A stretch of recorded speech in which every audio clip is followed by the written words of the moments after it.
নমস্কার বন্ধুরা, আজকে আমরা পুরীর জগন্নাথ মন্দিরে সম্প্রতি ঘটে যাওয়া কিছু অস্বাভাবিক এবং উদ্বেগজনক ঘটনা নিয়ে আলোচনা করব, যা শুধু ধর্মীয় ভাবাবেগকেই আঘাত করেনি, বরং প্রশ্ন উঠছে নিরাপত্তা, প্রশাসন এবং বিশ্বাসকে নিয়ে। গত কয়েক মাসে পুরীর মন্দিরে দুটি বিষয় নিয়ে উদ্বেগ দেখা গিয়েছে। প্রথমটি হলো মন্দিরের পেরিমিটার দেওয়ালে বিভিন্ন ধরনের গ্রাফিটি তথা চিত্র এবং লেখা পাওয়া গিয়েছে, যেমন terrorist will destroy the temple, এরকম ধরনের হুমকির ভাষা। আর দ্বিতীয়টি হলো 4 জন ব্যক্তি ময়লার ঢিবি চড়ে মন্দিরের দেওয়াল পার হয়ে ভিতরে প্রবেশ করেছিলেন। এই দুটি ঘটনা আপাতদৃষ্টিতে আলাদা হলেও কিন্তু একে অপরের সাথে যুক্ত চ্যালেঞ্জ উত্থাপন করেছে সম্প্রদায়, প্রশাসন এবং আইন প্রয়োগকারী সংস্থাগুলির জন্য। আরও বিস্তারিত আলোচনা করব আজকের ভিডিওর মাধ্যমে।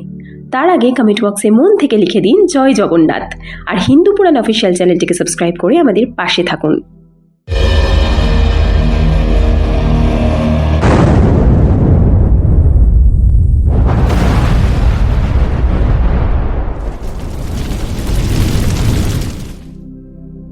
গ্রাফিটিতে লেখা সতর্কবাণী, যেমন terrorist will destroy the temple, অথবা কুলা বুধিবা, অথবা your clan will be destroyed, এই ধরনের বাক্য মন্দিরের পবিত্রতার উপর সরাসরি আক্রমণ হিসেবে ধরা হচ্ছে।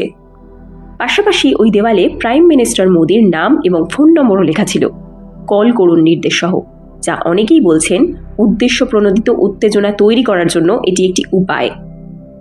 কিছু রিপোর্ট বলছে ওই এলাকা যেখানে গ্রাফিটি পাওয়া গিয়েছে সেখানকার ডেকোরেটিভ লাইটও ভাঙা ছিল, যা আরও গম্ভীরতার ইঙ্গিত দেয়। পুলিশ তৎক্ষণাৎ তদন্ত শুরু করেছে। একজন আসামিকে গ্রেপ্তারও করা হয়েছে, যাকে মানসিক ভারসাম্যহীন হিসেবে বর্ণনা করা হচ্ছে। পুলিশ বলেছে তারা সিসিটিভি ফুটেজ রিভিউ করছে এবং নিরাপত্তা ব্যবস্থার ভাগগুলো চিহ্নিত করার চেষ্টা করছে।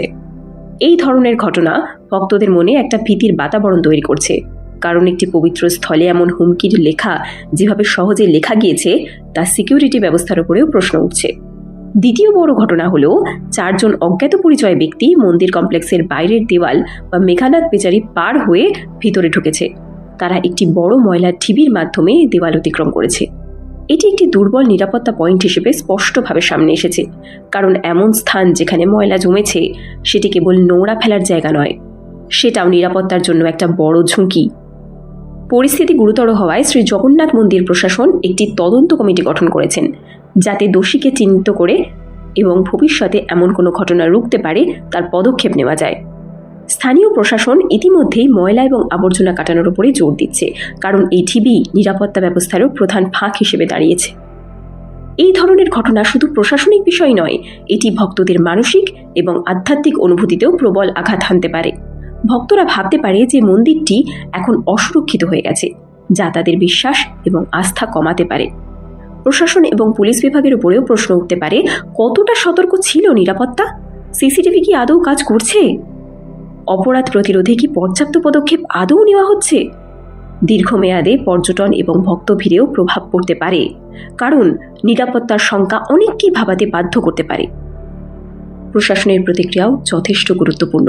তারা যদি দ্রুত এবং স্বচ্ছতার সাথে পদক্ষেপ নেয় তাহলে মানুষের আস্থা আবারও ফিরে আসতে পারে, কিন্তু যদি ধীর গতি বা কোনো গোপনীয়তা থেকে যায় তাহলে ভয় এবং সন্দেহ আরও বাড়তে পারে। এই অস্বাভাবিক এবং ঝুঁকিপূর্ণ ঘটনাগুলোর মোকাবিলায় নিচে কিছু প্রস্তাব দেওয়া যেতে পারে। 1. পুরো পরিক্রমা পথ এবং দেওয়ালগুলো পুনরায় নিরাপত্তা পরীক্ষা করা দরকার।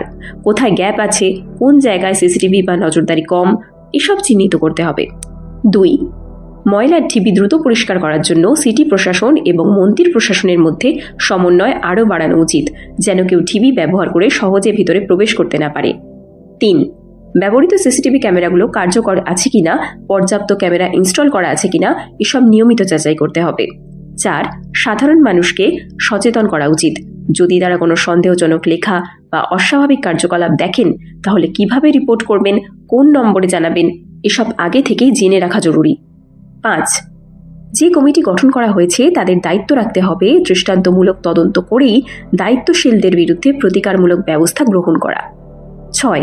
প্রশাসনকে একটি দীর্ঘমেয়াদী নিরাপত্তা পরিকল্পনা গড়ে তুলতে হবে, যেখানে শুধু মাটির ঢিবি নয়, আর্থিক, প্রযুক্তিগত এবং মানব নিরাপত্তার দৃষ্টিকোণও থাকবে। তাহলে বন্ধুরা, পুরীর জগন্নাথ মন্দির নিয়ে আজকের এই ভিডিওটি কেমন লাগলো অবশ্যই নিচে কমেন্ট করে জানাবেন এবং কমেন্ট করবেন জয় জগন্নাথ। আর ভিডিওটি ভালো লাগলে অবশ্যই লাইক করুন, বন্ধুদের সাথে শেয়ার করুন। আর এই রকমই আরও হিন্দু পুরাণ সম্পর্কিত অজানা তথ্য পেতে এক্ষুনি আমাদের হিন্দু পুরাণ অফিসিয়াল চ্যানেলটিকে সাবস্ক্রাইব করে দিন। আজকের মতো ভিডিওটি তাহলে এখানেই শেষ করছি। দেখা হবে খুব শীঘ্রই পরবর্তী নতুন একটি ভিডিও নিয়ে। ততক্ষণের জন্য গুড বাই। জয় জগন্নাথ।